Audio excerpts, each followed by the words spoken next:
Hi, my name is Deshauna King, and I am an assistant principal for a charter school system here in Houston, Texas. I also am a national consultant for AHA Process. I have the honor of working with Dr. Payne, and my specialty is in the areas of the K-12 space, focusing primarily on emotional poverty and the framework for understanding poverty. And so today, I get to talk a bit about an area that is particularly important for what I do on a regular basis, and it has to do with addressing emotional noise in the classroom. And so we'll go through and I'll be talking about some important pieces of information, some of which may or may not already be common knowledge. And I'm also going to be offering up some strategies, or one particular strategy to help adjust the volume in the classroom. So just for starters, I like to keep things very streamlined, and I like to be conscious of time. And so the agenda is pretty straightforward. We'll define what emotional noise is. It also is featured in the Emotional Poverty book, chapter 6. It's actually called the Emotional Classroom Dance. But I'll be focusing on what emotional noise is, and then we'll go into who just walked into your classroom. We'll move on to bonding and attachment styles, which are extremely important. What are they and how do they impact the classroom? We'll talk a little more about emotional noise and the emotional realities of the educator, the classroom, and the top 10 to 15% of students that usually have the most behavioral challenges. And then we'll finish off with how we adjust the volume. So when talking about emotional noise, it's really, long and short, the invisible people and inaudible voices, ones that others carry when they come into the classroom. And it's a result of our life experiences. Of course, as adults in the classroom, we have our own experiences that have contributed to what makes us who we are. And the students have those too. The difference, of course, between us and them is that they have had less lifespan, but that doesn't mean that they haven't had as much living experience. And those two are very different things. We do have students on my campus in particular. We have a very high population of ESL students. Our demographic is broken down about 67 to 70% Hispanic Latino. We have about 23, 24% African American, and the remaining is other. And so we do exist in a rather high poverty area of Houston. And so we, of course, because we're a charter, have students that are coming to us from all across the city. And so a lot of them are coming to us with a variety of different life experiences that don't necessarily match up with their chronological age. It's rooted in our needs for safety and belonging, as well as our styles of bonding and attachment, which we'll get into a little bit later in the presentation. Emotional noise has a variety of levels, really low, mid-level, or high. And emotional noise is also a combination of internal and external factors. They're driven primarily by the educator. And when I have this conversation with teachers and administrators, one of the number one things that they say is, okay, but what about the kids? The kids. Well, that's true. The kids, of course, are our audience, if you will, but we are the adult in that situation, and we are the driving force behind what happens or does not happen in the classroom, regardless of what the students choose to do or not do. The impact of emotional noise is dependent on both the educators and the students' emotional understanding. And of course, as you can imagine with kids, they don't have the level of emotional understanding as we as adults do. And some of us adults really don't have that emotional understanding, mainly because of the fact that it requires a fair amount of us working through our own personal issues, recognizing our own personal issues, our biases, and how that actually contributes to what we do in the classroom as a result. So emotional noise is a pretty important piece in how our classrooms ultimately function. So getting into that, who just walked into your classroom? This is an exercise that I like to do when I do professional developments with my staff, and that I've done with other assistant principals that I've trained on emotional poverty. And so on a piece of paper, I'll give you a minute, create 4 bubble mats. Those of you all who are ELA teachers will really appreciate the fact that I just brought in this bubble map. So you're going to be creating 4 different ones. And so they'll look just like the one that's on your screen down toward the bottom. And as we go through the following scenarios, the different student case studies, you're going to write the name of the student that appears in this scenario in the center bubble. And then we're going to identify the different people or things that they brought into the classroom with them in the outer bubbles. So I'll give you just a minute so that you can get that drawn. Just start with one if you like.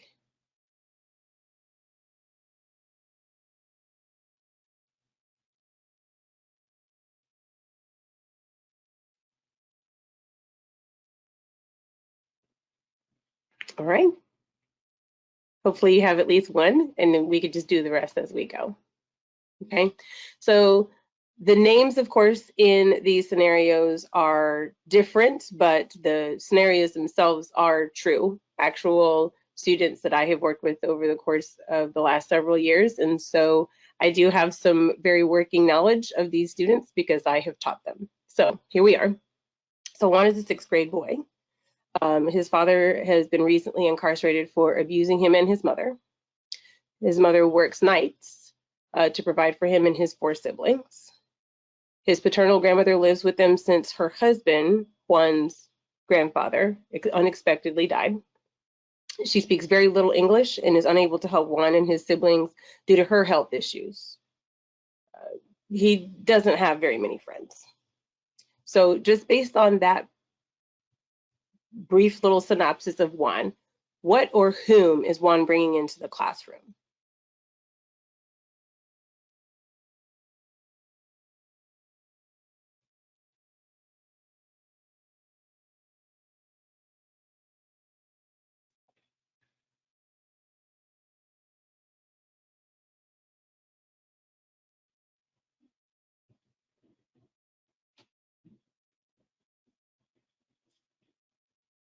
All right, so now let's just talk through that a little bit. So we've got one in the middle circle. I'll go back to the previous slide so that you can see the bubble map. So in that centermost circle in the middle, right in the middle there, should be Juan's name.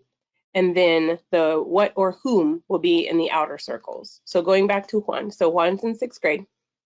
His father is incarcerated for abusing him and his mother. So in one of those circles, we have his father, who is no longer in the picture due to incarceration. We have the abuse in a different circle of Juan and his mother. So those are three so far.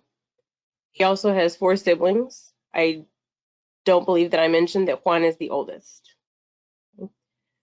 And since his mother works nights, it's just him and his grandmother at home. His grandmother just moved in, so that's another.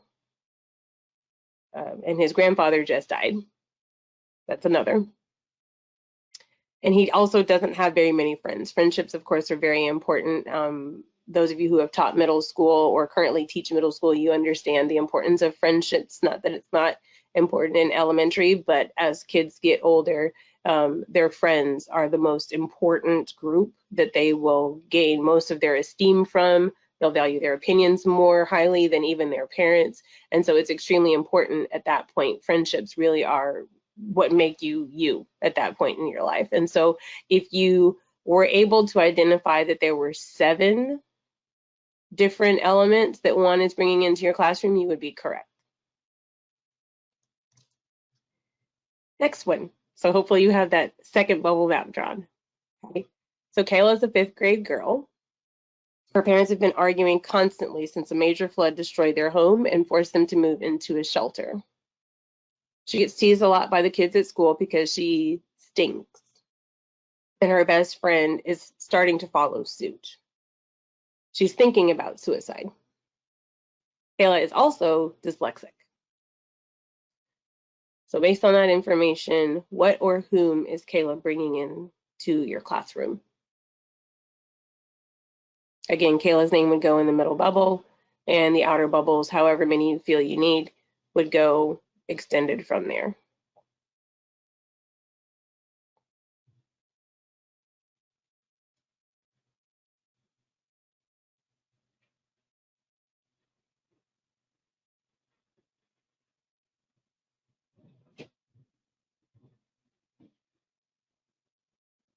All right, got it? Okay, great. So let's go back through this. So we have Kayla. Her and her parents have been arguing. So she's got the argument with her parents that weighs heavily on her. A major flood destroyed their home. So there's that trauma. They now live in a shelter. And I'm not sure how many of you all have experiences with shelters, but of course it is a lot of people. Very little privacy, if any.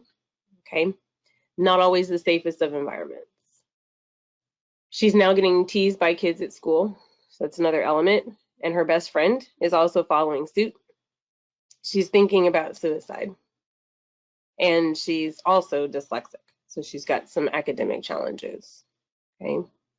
So taking her parents, you could either put them separately or together. If you take her parents, the flood that destroyed their home, the fact that they moved into a shelter, she's getting teased by kids at school because she thinks her best friend is following suit. She's thinking about suicide and she's dyslexic.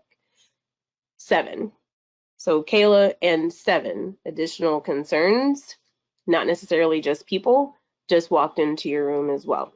She happens to be in the same classroom as 1 because this is a 5th/6th grade split. So if you can imagine how that might be. Okay. Now the next one. Darian is a 7th grade boy. He is in his 6th school since kindergarten. He's being raised by his father since his mother's overdose in their trailer last year. His mother was largely uninvolved and at times would call Darian a mistake. His father's new girlfriend, who also has a 7th grade son, both moved into their 2-bedroom trailer. Darian struggles with reading and math. So based on that, what or whom is Darian bringing into the classroom?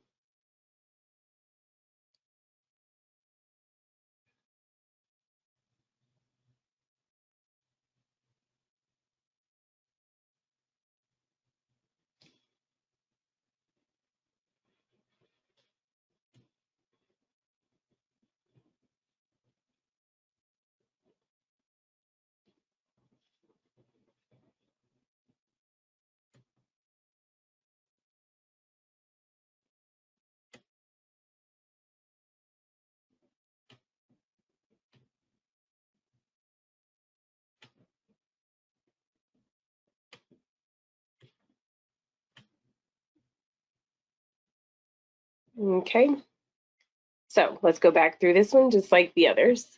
So Darian's a 7th grade boy. He's in his 7th, not 6th school since kindergarten. So there's that. He's being raised by his father since his mother died of a drug overdose. So we've got that element. Before that, she was largely uninvolved in what's called him a mistake. So he's got some he had a difficult relationship with his mother. His father has a new girlfriend, so that adds in another element, and her son, and they both moved into the 2-bedroom trailer that Darian and his dad were previously sharing. Darian struggles with reading and math. So based on that information and putting together all of the whom's and the what just walked in, Darian has 6. So it would be Darian with 6 bubbles around him.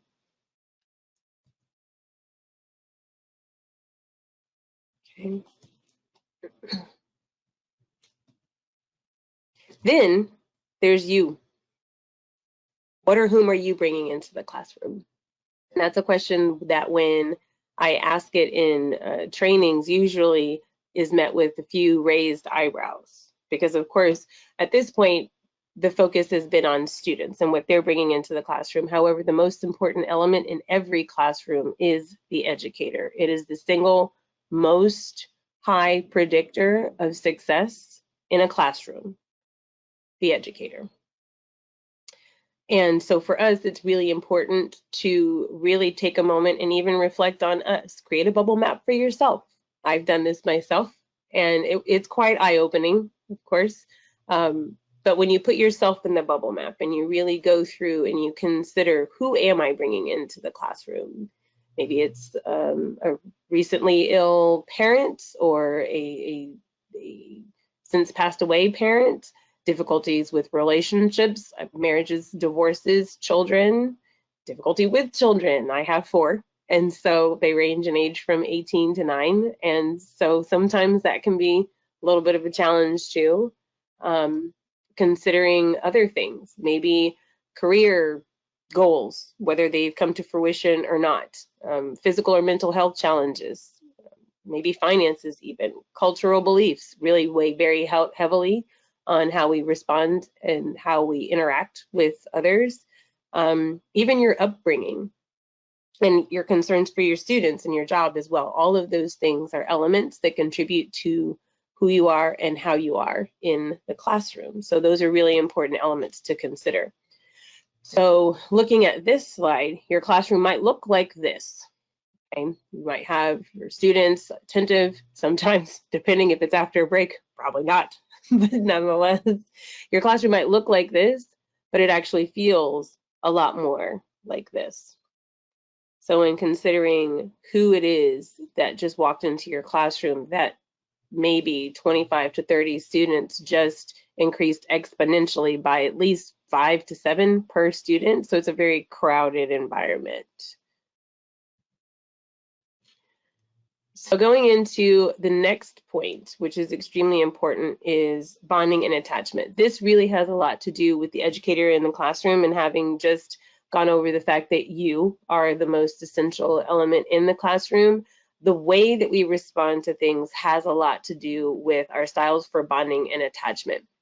And so bonding and attachment really is the process by which the brain becomes integrated and regulated. And in the Emotional Poverty book, the first chapter really goes into talking about unregulated and unintegrated. It goes through Daniel Siegel's hand map of the brain, and it outlines where the different parts of the brain are and how they essentially communicate with each other. And when they function properly, the brain is considered integrated and regulated. It also is a process, back to bonding and attachment, the process by which inner strengths and weaknesses are initially developed. So the way that we developed our sense of self and the things that we are best at and the things that we are not so great at, those are also part of our bonding and our attachment. And it goes all the way back to when we were small, when we were being raised by our parents or our guardians, whomever it was that was responsible for us. How does this impact the classroom? Well, the styles of bonding and attachment are really held by the educator and the students, and it really determines the level of emotional noise. That's where the volume piece comes in. How loud that emotional noise is in your classroom is really determined by the emotional realities of the educator and the students. But again, I feel it's really important to emphasize that it really has more to do with the emotional noise and realities of the educator than it does the students. The students are going to come to us with a variety of whatever it is that they're coming to with, but we're the constant. And so it's extremely important for us to understand and know that going in. So there's 4 particular types. There's different research that has been going on for, of course, as long as we've all been around, but primarily John Bowlby, Mary Ainsworth, and Stephen Stosny are very prevalent in understanding bonding and attachment and what those realities look like. And so this grid here, we start at the top left, starts with secure and attached, moves to insecure and anxious ambivalent, then we zigzag back over to insecure and anxious avoidant, and disorganized. And we're going to talk a little bit about what each one of those bonding and attachment styles are and what that means and what that translates to in the classroom. So as it indicates in the name, secure and attached, the element in the classroom, again, we're focused on the adult. So the adult is secure and has a healthy sense of self. Okay, they feel safe and they know who they are as a person. They're calm under normal circumstances and they respond to situations in emotionally appropriate ways. So if there's a particular moment that's sad, they respond with genuine sadness or empathy. If it's a particular situation where it's very emotionally charged, they have an ability to kind of keep themselves regulated without causing others to be triggered in the process. They're capable of articulating their point of view in ways that are understandable, so they can explain themselves, where it is that they're coming from, what it is that they're feeling, and they're able to understand and receive points of view of others. That's a really important piece. It's one thing to be able to talk about how you feel, but then being able to receive that from others, especially if it's something that you have done to impact them, can be a little challenging. And then also the brain is properly integrated. So activities of the brainstem, the limbic area, and the cortex are linked, and they all talk to each other. That's that brain integration that we were talking about just a moment ago when we were going into the hand model. And again, that's in the emotional poverty book. That's the first chapter. We move on to the next one where we're getting into the insecures. So there's two, of course, insecure. So we've got the insecure, anxious and ambivalent, and the insecure, anxious and avoidant. So right now we're focused on the ambivalent. So the sense of self is really confused in this situation. The individuals are very critical and insecure. Okay? They're constantly seeking approval and reassurance from others, yet it never really relieves their sense of self-doubt. They're constantly doubting themselves, and they're constantly seeking out that attention and seeking out that approval from other people, basically to no avail, because they just seem to need more and more and more of it. They tend to be very needy and clingy, lots of attention-seeking behavior. So adults that really love a lot of drama, unfortunately. And they also are overly dependent on others. So that also sometimes in a different realm really focuses on more codependency and how that works in terms of adults. And then they also have a tendency to be incapable of articulating their point of view appropriately and require constant validation. Okay. The next is the insecure, anxious, and ambivalent. The sense of self is very disconnected. They never really feel safe in situations, constantly anticipating when the other shoe is going to drop, or when am I going to have to fight, flight, flee, or freeze, or even faint, because apparently faint has also been added in there. The individual is very dismissive, and they keep emotional relationships with others at arm's length, mainly because of the fact that they just don't feel like there's people that they can truly trust, and that there's always an ulterior motive behind someone doing something nice or saying something kind. They have a tendency to be very focused on themselves and their own personal comfort, and have a tendency to disregard the feelings and interests of other people. Not to say that they don't like people, but that's really not in the forefront of their mind, and it's sometimes intentional and sometimes not. They have a tendency to have difficulty in articulating emotions to others, and difficulty understanding and accepting the needs of others. It comes across as a lack of empathy.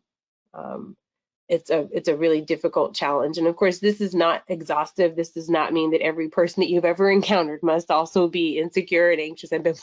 Not what that means, but there's a good number of educators that I have worked with that are in this group, unfortunately. Then there's the last group, and this is the disconnected, the safe and dangerous. The sense of self is almost non-existent. Individuals act in ways that don't really seem to make sense to others, very unpredictable, confusing, or erratic behavior. It's very difficult for them to make sense of their experiences and can't coherently articulate their point of view. So it kind of skips around from point to point. They have major difficulty trusting people and managing stress. They also may demonstrate hostile or aggressive behaviors and manipulate others in order to protect themselves. So they kind of use others in an emotional sense as kind of a human shield to protect them from situations that are not particularly favorable for them. And then that translates to the emotional noise of the educator. So now we're getting into that point where, okay, so Deshauna, how does this really translate into the classroom? What does this look like as an educator in the classroom? Well, those who are in that secure and attached area that we were just talking about, they have a tendency to have very low emotional noise in the classroom. Their volume is turned way down. And that's mainly because their bonding and attachment is very secure. That educator in the classroom has a very strong sense of self, is capable of knowing and understanding their triggers. Their emotional issues are named correctly. They can articulate, I feel disrespected when you, and then they can fill in the blank. And then offer up, in the future, I would like you to. And that's a strategy also that we'll talk about in a little bit, that educators can use when communicating with students who have exhibited some less than positive behaviors or negative behaviors. I don't tend to label behaviors as good or bad, quote unquote, because emotion itself is not good or bad. It's positive or negative. It's either going to be beneficial or not beneficial. So I don't consider it to be good or bad. Some others might follow the school of thought, well, that's just semantics. Personally, I don't believe so. And in my experience, there have been instances where a less than positive behavior actually has led to something positive later. So it just really all depends, I guess, on the moniker you want to give it. But nonetheless, they're able to do that. The discipline and the relationships in the classroom are very appropriate and focused on motivating positive behaviors. And appropriateness of relationships is also extremely important. Having a relationship, of course, is yet another predictor of success in the classroom. I know that in my personal experience in the classroom, when I was teaching, I always developed a relationship with my students in as much as I could. I knew that I had some students that were coming to me in different bonding and attachment styles, and I knew what my bonding and attachment style was. And so I knew that I might have to do a little extra work in certain areas to develop a relationship with certain students, but I was willing to take the time. And those were the ones that ultimately ended up performing the best, the ones that had the most difficult time forming the relationships. Eventually, once they were willing to trust me, I couldn't make them, but once they were willing to trust me, then they were able to perform a lot better in the classroom because of the fact that my bonding and attachment style was secure. Has it always been? It varies, to be really honest. Depends on what's happened in my life at the time. But what I've really tried to do is keep my work-life balance very leveled as much as possible, and really try to just focus on school when I'm at school and home when I'm at home. But anyway, I digress. High noise in the classroom really speaks to the bonding and attachment style of the educator being insecure. So probably falling into either the insecure, anxious, ambivalent, or insecure, anxious, avoidant, even into the disorganized. I have had educators that have been in that disorganized category. And so that also leads to them responding to their own emotional triggers. It's not even focused so much on what it is that the student did. It's more attacking of the student based on some inner triggers that the adult has that have been unresolved. Discipline is more meant to motivate negative behaviors than positive behaviors. And relationships with students are either minimal or inappropriate. So there may be a very unbalanced relationship in the classroom with certain students. Realistically speaking, are we going to absolutely adore every student that walks into our classroom? No, that's not reality. But is that something that we have to make abundantly clear to every student that comes into our classroom? Absolutely not. So nonetheless, those are the breakdowns, what usually the emotional noise looks like in the classroom for those who have very low emotional noise and high emotional noise. When it translates into the classroom, those with low emotional noise in the classroom, that volume's turned way down, like I said. Classroom management systems are in place and consistent. Now, there's been some varying schools of thought about referring to how classrooms are managed by the moniker classroom management. What I mean is by that, there's systems and routines in place that the students know, they are consistent. It doesn't matter whether or not the teacher is there or they have a substitute, the students are going to do what they're supposed to do because of the fact that that's the culture that was built by the teacher based on their level of emotional noise. So it means that discipline is minimal, but it's effective. It's more redirection at that point. It's not disciplinary consequences. It's just redirection, and the students know what it is that they're supposed to do and not supposed to do because there have been healthy boundaries put in place. And it's centered on the behavior, not on the student. Unfortunately, that has a tendency to happen because it can be, at times, depending on the behavior, it can be difficult to separate what the student is doing from who the student is, but that really has to be the focus. What, not who. Strategies are in place to motivate positive behavior. So there's different incentive systems. Some schools use PBIS. My campus is attempting to use that, but it's really kind of at its infancy when it comes to using that. But we do have different incentives for students doing what they're supposed to do. And most of them are more intrinsic than extrinsic. So it really just kind of all depends on the culture of the campus and really how that educator in the classroom decides to govern their room. Processes are in place to address behaviors around holidays and break times. Anyone in education knows that break times, if it's spring break or if it's winter break, fall break, Halloween, Tuesday, it just really kind of all depends on what's going on. There's got to be some process in place to be able to address those things because the kids are going to be kids. The only thing that changes is the day. So that's the long and short. In with high noise classroom, the classroom itself is rather chaotic and often out of control. I'm talking about things are never where they're supposed to be. Students don't know where anything is. The teacher doesn't know where anything is, and there's a lot of yelling as opposed to communicating. Although yelling is a form of communication, that's not the most effective means of communication in the classroom. It's obvious that teachers have his or her favorites in a classroom that has high emotional noise. Now, again, we had talked about that. Are we going to absolutely adore every single student that walks into our classroom? No, that's not a reality, and I don't even pretend that that's the truth. Have I absolutely adored every single student that I've ever taught? No. But I was able to develop a respect for that student and them for me, even though we didn't necessarily mesh well. And I teach kids that too. It's totally okay for you to not like someone. However, it is not okay to treat them as though you do not like them. There's a difference there. And it really just all boils down to respect.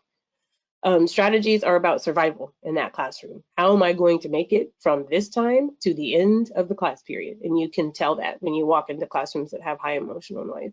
And there's no real coherent systems in place. And that makes it very difficult for students to be able to function. Again, if we're already talking about students that are coming from the backgrounds like we did in the previous scenarios, they're already coming from some pretty unpredictable situations. One of those scenarios where the young man had been in his seventh school in 7 years, that's hard. And it makes it very difficult for that student to be able to function appropriately. So then if they already have that level of instability at home, then they come to school and they have that same in their classrooms, there's absolutely no way that that student is going to be able to be successful and productive.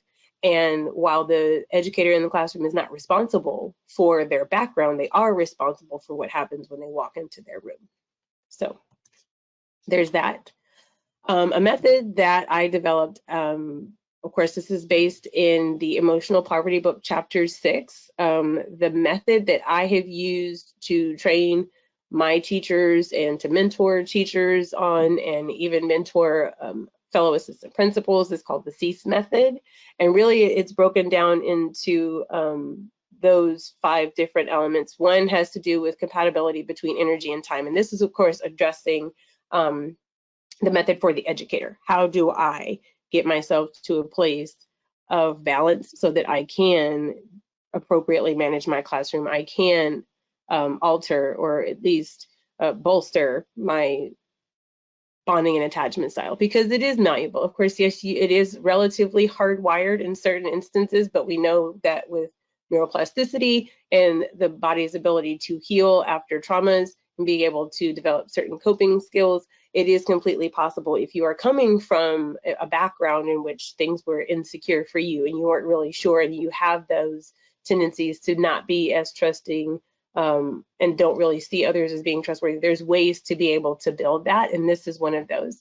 So compatibility between energy and time is the first one. Okay, how are you spending your energy and how are you managing your time? I know as educators, I know at our campus at least, in our district rather, we have 2 planning periods. Not every district has that luxury. Some only have 1 per day.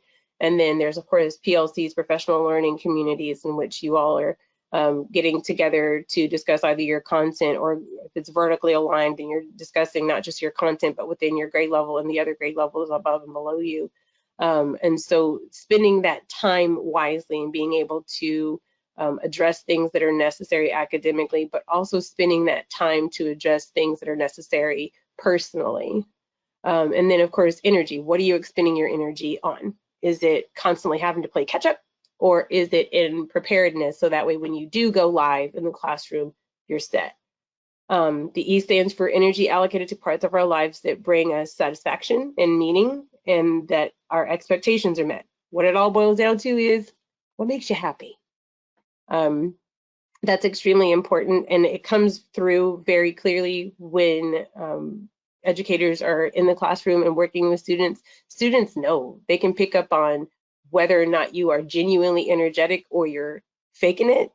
And I don't like to tell kids, hey, just fake it till you make it, because I think that that actually does them a major disservice. There's authenticity, there's strength in that. And so as opposed to telling them that, I tell them, you know what, face it till you make it. If you are not feeling it right now, own that and be honest with you. I'm not feeling it right now. I need a moment. I need to take a breather. I need to get some water. I need to stretch. I need to do something. Own it and then move on from it. Okay, so you've owned it. Now what are you going to do in order to fix that?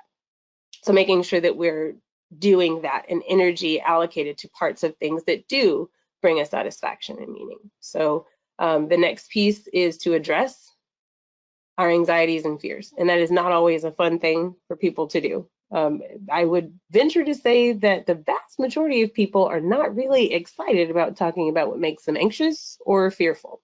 I don't know. But I think that I would probably be correct in that. But addressing it really makes a huge difference in the classroom, because if we're willing to do that work on our side, it makes it a lot easier for the students to be willing to do their work on their side. And then it just makes for a much more productive classroom, and you can help turn that volume way, way down. Stress is the S. Stress is handled appropriately in ways that are healthy, and we're consciously aware of how to do so in order to find better solutions. So stress is a normal occurrence. Stress, when tempered, is actually very good. The body in and of itself requires stress just to wake up in the morning. It's actually called the cortisol awakening response. And so your body has to release cortisol in order to wake you up in the morning. And so that puts a fair amount of stress on your body and on your mind. And so that is healthy. But when we're not getting adequate sleep, we're not eating properly, we're not addressing the things that actually are bothering us, such as our anxieties and fears, then it makes it very difficult for us to handle stress appropriately. And yes, again, some of that does go back to our hardwiring with our bonding and attachment styles. But if we address it and we acknowledge it fully and we work and lean into it and work through it, then it makes it a lot easier for us to manage stress in situations that maybe mimic ones that we've been in before. So in other words, when we're triggered, we can respond in a way that's appropriate. And then the E is for, the last D rather, is energy on contingency. So backup energy, okay? Extra residual energy for people, activities and things that bring us joy, zest, and meaning. So what are you doing outside of the classroom to help bolster yourself when you're inside the classroom? Those are some really important things. So using the CEASE method is a really great way to prep yourself as an educator to be able to get into the classroom and be able to function in a classroom that has emotional noise. That is the best way to adjust that volume. And realistically speaking, we know that volume works on a spectrum. It can go way down or it can go way, way up. And it really kind of is all dependent on what's happening in the classroom.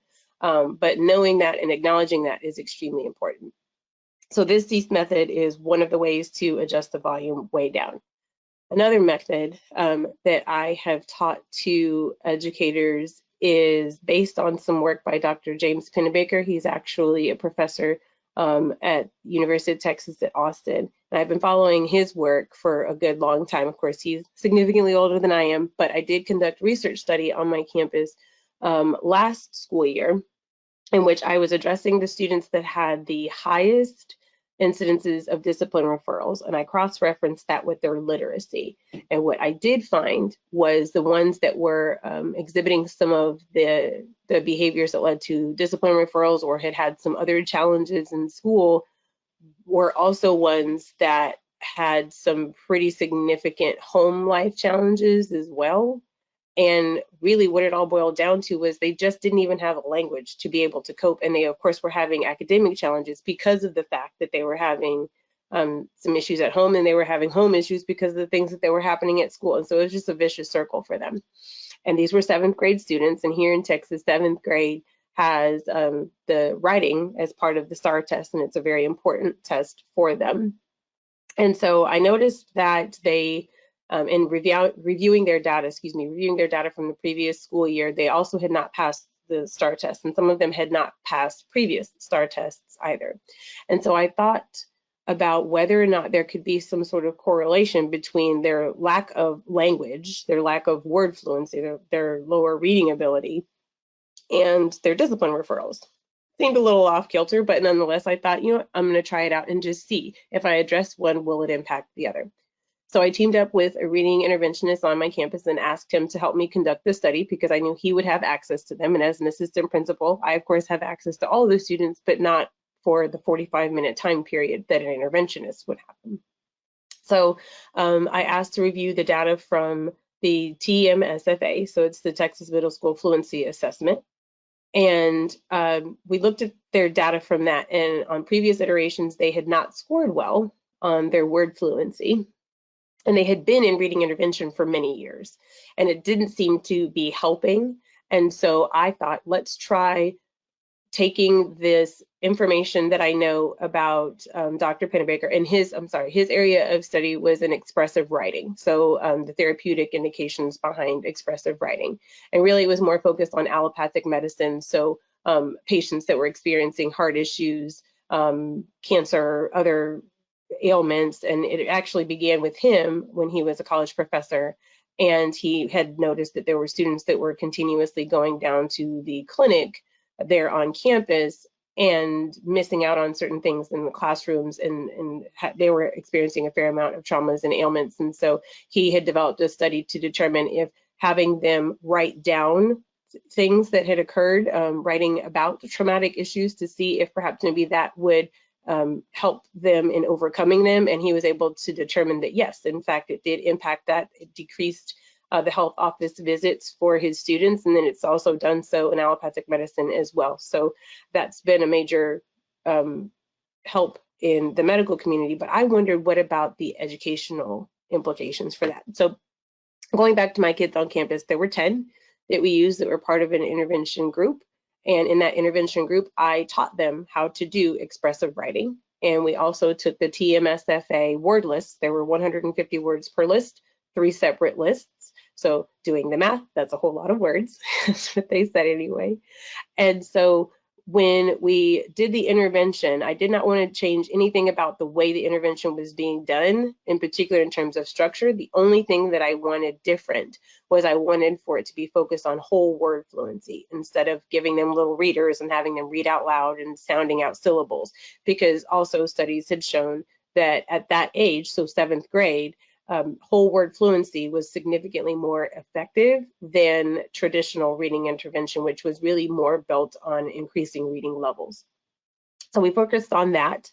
So, and in those were some emotional words, some things that they could use. And what we did structure-wise, 15 minutes at the beginning, we had them do just expressive writing. Write about whatever is going on in your life, what you're upset about, what you're happy about, what you're scared about, your favorite teacher, your least favorite teacher, whatever in the world they wanted to write about, it was fair game. They could even draw if they didn't really have the words or the language at that point to be able to articulate how they felt. And so we did that for 13 days straight. The remaining time that they had, so there was the 15 minutes at the beginning, and then we spent 30 minutes on the word lists where we just focused on the entire word, not sounding it out. What is this word? What does it mean? How does it make you feel? Have you ever seen this word used anywhere? So having an open conversation about those things. And then what I started to notice over the course of our study, by about day 3, I started noticing in some of their writing entries that they did, that they were using the words from the word lists as we were going along. And so they were then developing a sense of language, of being able to name certain things that they were feeling, and being able to attach those feelings and emotions to words that were already on the word list. And so their vocabulary was broadening, and they were more expressive in what it was that they were willing to put down and open up. By day 5, they were willing to share that out with others because it was an environment in which it was open and they felt safe in that environment. And so they started to share them out, and they started to notice that there were other students that were going through similar difficulties and challenges as them. And the only major thing that I needed to tell them was if there's anything that I hear that indicates that you're a danger to yourself or others, I'm a mandatory reporter, so I have to, but please don't shy away from sharing things that you need to share. I also made sure that they understood that the counselor was available if they felt like they really needed to speak with someone that was more equipped to deal with that. But anyway, nonetheless, to bring it around to the end of it, at the end of the study, 60% of the students showed an increase in words in terms of fluency by 50 or more words.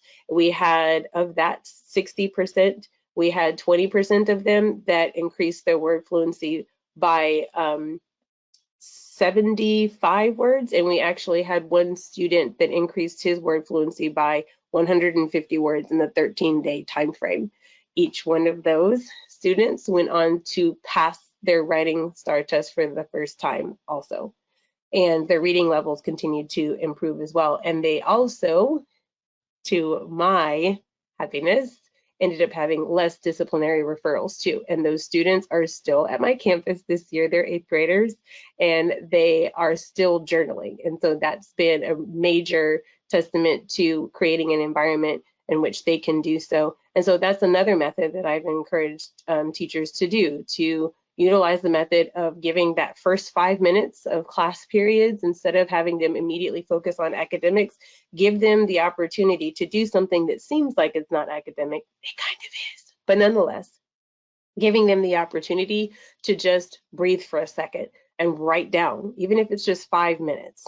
It gradually increases, or even at the end of the class period, they have a debrief where they either talk it out or they can write it out, whatever it is that they feel most comfortable doing, so that they can learn to properly address anxieties and fears and learn to be judicious with their time and learn to spend their energy on things that are most productive and will ultimately help make them happy, and learn how to manage stress in a way that's appropriate and properly articulate their feelings. So it just brings all of the volume, not just in the classroom, but the volume down in the rest of their life as well, because that's ultimately what we want for them, is for them to be able to go out into the world and be productive citizens, ones that are capable of being able to make the changes to our world that we desperately need. So I hope that this has been helpful. Those are just a couple of the strategies. There's, of course, more strategies that I offer to educators during my sessions. And so I hope that you have enjoyed it, and I look forward to doing more. Thank you.